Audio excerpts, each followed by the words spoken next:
हगवणेंचे वकील ॲडव्होकेट दुशिंग यांच्यावरही 2022च्या एका प्रकरणात गुन्हा दाखल असल्याचं उघड.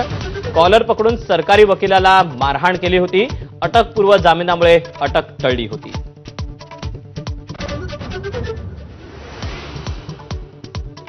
लाडक्या बहिणींसाठी आदिवासी विभागाचा निधी वळवला नाही. मुख्यमंत्र्यांची स्पष्टोक्ती.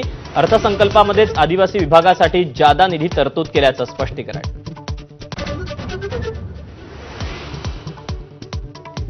सत्तेची तहान लागली म्हणून कोणी गटाराचं पाणी पित नाही. सुप्रिया सुळे अजित पवारांसोबत जाण्याच्या चर्चेवर संजय राऊतांची कडवट टीका. फडणवीसांनी केलेल्या पवारांच्या कौतुकावरही त्यांच्या अंतर्गत प्रश्न असल्याचं उत्तर.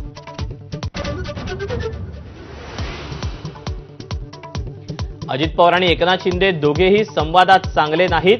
मुख्यमंत्री फडणवीसांचं एक्सप्रेस अड्डाला दिलेल्या मुलाखतीत वक्तव्य. शरद पवारांची केली तारीफ.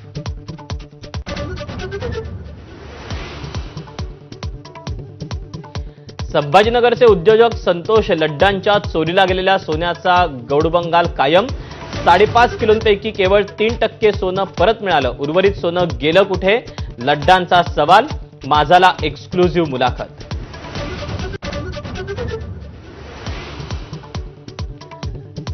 चोरीच्या गुन्ह्यांमध्ये पोलिसच सहभागी असतात. सामाजिक न्याय मंत्री संजय शिरसाटांचा सरकारला घरचा आहेर. संतोष लड्डांच्या घरावरच्या दरोड्यातलं सोनं गेलं कुठे याची चौकशी समिती नेमण्याची मागणी.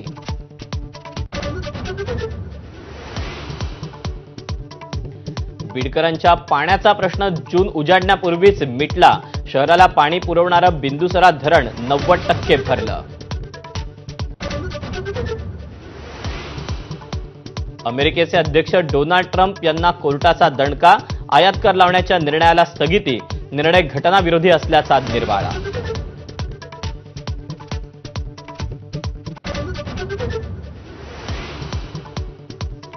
नमस्कार, मी दीपक पळसुले. दुपारचे 3 वाजता बातमीपत्रामध्ये आपल्या सगळ्यांचं स्वागत. बुलेटिनच्या सुरुवातीला या घडीची या क्षणाची एक महत्त्वाची आणि मोठी बातमी.